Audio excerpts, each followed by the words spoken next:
Shalom family, I am going to do a quick video on things that you need to start canning. Basically, this video is for beginners. People just on the fence, they just don't know where to start. What do I need? Yada, yada, yada. So today, I'm just going to go through some few things that you may need while you are canning and water bath canning, okay? First of all, you can buy these in a kit on Amazon and elsewhere. You will need a jar lifter. This jar lifter is for lifting out your hot jars from out of your canner.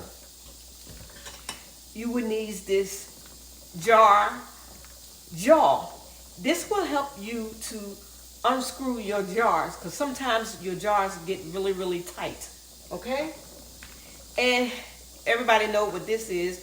A good pair of tongs. So if you need to push food down or put chicken into a jar, here's your tongs, okay? And you will need a debubbler. The bubbler is made of plastic, and this is what you use to get the air bubbles out of your jars. And this acts as double duty. The other end is a jar magnet, so you can get your lids out of your hot water, or just pick up your lids, okay? You will need a ladle, some type of ladle, because you're going to need to be able to get food out of a container and pour into your jars, okay? You will need a measuring set. Teaspoon, tablespoon, what have you. You're definitely going to need that. And you're going to need a cup measuring set. 1 cup, half a cup, a third, and a quarter, okay? You're going to need some measuring utensils, okay? And you will need a funnel. You're going to need a funnel to put over your jars so you can pour in your product without getting your product all over the counter or floor. Make sure that it's going to make sure your product is going straight in the jar. Okay, now we're going to talk about jars. These are some of the popular jars that you will run across. The 4-ounce jars for jellies and to make baby food and things like that.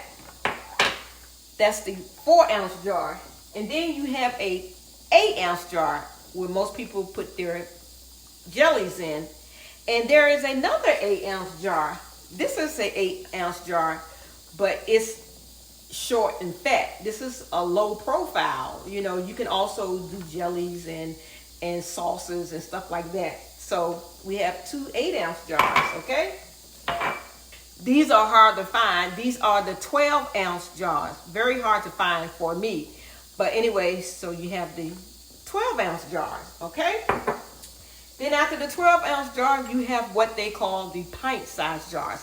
This is the 16-ounce jar, and they come in the regular mouth, and you can find the wide mouth. See, there is a difference, but both of them are pint-sized jars, okay?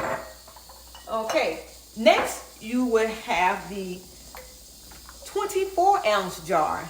This is a pint and a half. These are hard to find as well, but these are good for your meatballs and things like that, chicken. Yeah, and so these are the pint and a half size jars, okay? 24 ounces. Then we have the quart size jars. Just like the pint size jars, you have a regular mouth and you have the wide mouth. See? Big difference, okay? And a lot of people put their chickens and beans and things like that in. And then you will run across a half-gallon jar, okay? I'm just letting you know that there is a half-gallon jar. I'm not saying you need a half-gallon jar. I know the USDA, they do not recommend you canning in these jars. Just wanted to show you that there is a half-gallon jar, okay? And if you're going to can, you're going to need some extra lids. You can find the regular mouth lids and you can find the wide mouth lids. Okay, so you're going to need some extra lids, because once you can and you pop the top, it is recommended that you do not use that lid again for pressure canning, but you can use that lid for other things, such as if you dehydrate food and you put in your dehydrated food in your jar, you can use that lid to seal it with the seal your dehydrated food. Okay. Pectin. If you're planning on doing some type of jelly, this is not the only brand of pectin. It's just, this is the one that I use, but there are more out here. I use the Sure Gel. You can sometimes buy pectin by the bagful. So I just want to let you know, if you plan on doing any type of jellies, right? Okay. It will be nice if you can find some type of pressure canning book. In these books, you have a lot of ideas, and it tells you different things about canning and a lot of recipes. So you don't have to be just stuck with canning beans. I mean, you can get fancy with it, okay? And if you're going to have a canner, always use and read the instructions in your canner manual. Always read your manual. Sometimes you can find people with the same type of canner that you have on YouTube, and you can follow them. So just take a peek at your manual from time to time, okay? This is one of the two canners that I'm going to show you. This is called the water bath canner, okay? With the water bath canner, you can can like your jellies, your pickles, your salsa, your spaghetti sauce, and it comes with this rack. If you have one that doesn't come with a rack, you can buy this rack separately, and it also comes with a lid. Okay, I am canning now.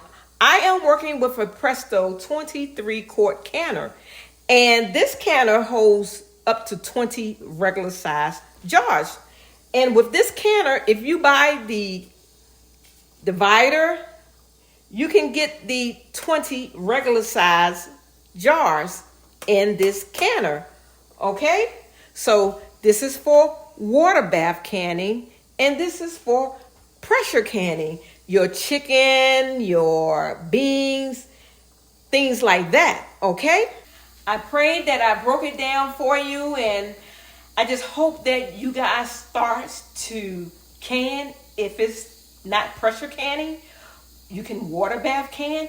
I'm also going to leave a link in my description box on other pots that you can water bath can in if you don't have one of these pots. Also, the Presto 23 quart, the pressure canner, you can also water bath can in that one as well. Okay, so you guys, if you like this video, please hit like, share, and subscribe, and send it to someone that you know that wants to start canning and they just are afraid or just don't know where to start. Okay, I love you, family. I really do. But guess what? I love the Most High more. Shalom.